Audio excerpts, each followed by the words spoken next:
Assalamualaikum warahmatullahi wabarakatuh. Saya Haris, perwakilan dari kelompok 1, akan menjelaskan hasil kerja kelompok kami yang berjudul analisis fisik air.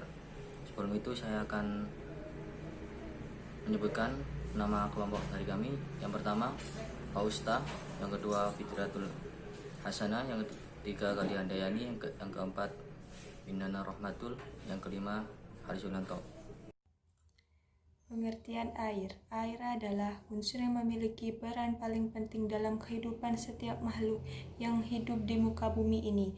Pernyataan tersebut adalah salah satu pengertian air secara umum. Secara ilmiah, air bisa diartikan sebagai sebuah senyawa kimia yang terdiri dari dua unsur, yaitu unsur H2, hidrogen, yang berikatan dengan unsur O2, oksigen, yang kemudian menghasilkan senyawa air H2O.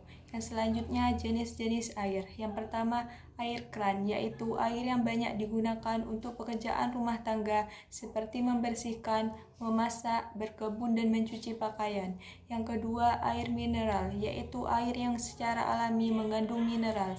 Air ini berasal dari sumber bawah tanah sehingga kaya akan mineral seperti kalsium, magnesium, dan mangan. Yang ketiga, air yang dimurnikan, yaitu air yang menjalani perawatan pemurnian di pabrik setelah diambil dari sumbernya. Tindakan biasanya menghilangkan semua bakteri, kontaminan, dan padatan terlarut. Yang terakhir adalah air suling, yaitu air yang mengalami perawatan untuk menghilangkan semua mineral dan garamnya dengan proses reverse osmosis dan destilasi. Syarat-syarat kualitas air yang pertama yaitu dari syarat fisik, suhu, kekeruhan, warna, jumlah zat padat terlarut, rasa, dan bau. Yang kedua, syarat mikrobiologi, tes bakteri total, coliform, dan tes E. coli.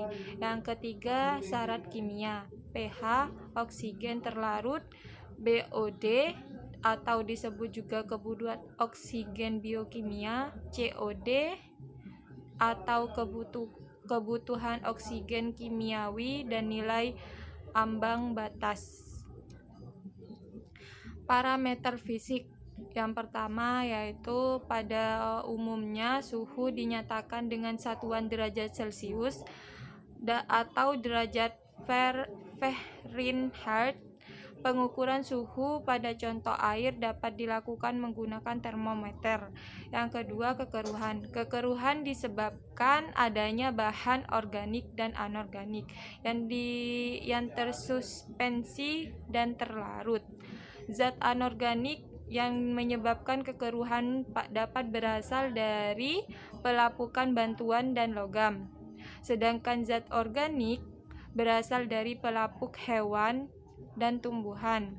Metode pengukuran kekeruhan menggunakan metode Jackson-Calder turbidimetri. Satuan kekeruhan dinyatakan dalam NTU, Nephelometric Turbidity Unit.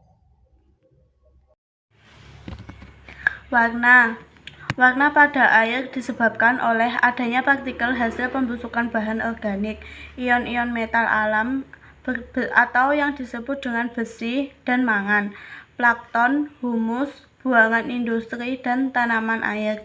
Adanya oksidasi besi menyebabkan air berwarna kemerahan, sedangkan oksidasi mangan menyebabkan air berwarna kecoklatan atau kehitaman. Warna air dapat dibedakan menjadi dua, yaitu yang kesatu adalah warna sejati atau true color. Warna sejati disebabkan adanya zat-zat organik dalam bentuk koloid. Warna ini tidak akan berubah walaupun mengalami penyaringan dan sentrifugasi. Yang kedua, warna semu atau yang disebut apparent color. Warna semu disebabkan oleh adanya partikel-partikel tersuspensi dalam air. Warna ini akan mengalami perubahan setelah disaring atau disentrifugasi, serta dapat mengalami pengendapan. Prinsip dari analisis warna air adalah visual comparison method. Yang keempat, jumlah zat padat terlarut atau total dissolved solid atau TDS. Total dissolved solid atau TDS merupakan bahan-bahan terlarut diameter kurang lebih 10-6 mm dan koloid yang berdiameter 10-6 mm sampai 10-3 mm yang berupa senyawa-senyawa organik dan anorganik atau bahan-bahan lainnya yang tidak tersaring pada kertas saring berdiameter 0,45 mikrometer. Substansi anorganik berasal dari mineral, logam, dan gas yang terbawa masuk ke dalam air setelah kontak dengan materi pada permukaan dan tanah. Materi organik dapat berasal dari hasil penguraian vegetasi, senyawa organik, dan gas anorganik yang terlarut. Karena bervariasinya materi organik dan anorganik, dalam analisis zat padat, tes yang dilakukan secara empiris tergantung pada karakteristik materi tersebut. Metode gravimetri digunakan hampir pada semua kasus. Total zat padat terlarut dalam air minum berada pada kisaran 20-1000 mg per liter. 5. Bau dan rasa. Air alami yang sama sekali belum tercemar dikatakan tidak berbau dan tidak berasa. Air yang berbau sudah pasti menimbulkan rasa yang tidak menyenangkan. Adanya bau dan rasa pada air menunjukkan terdapatnya organisme penghasil bau dan juga adanya bahan-bahan pencemar yang dapat mengganggu kesehatan. Yang pertama, penentuan bau air ditentukan dengan menggunakan indera penciuman. Hasil indera pembacaan disesuaikan dengan standar berbau atau tidak berbau. Yang kedua, penentuan rasa air ditentukan dengan menggunakan indera pengecap. Hasil indera pembacaan disesuaikan dengan standar berasa atau tidak berasa. Sekian presentasi dari kelompok kami. Apabila ada salah kata, saya mohon maaf. Assalamualaikum warahmatullahi wabarakatuh.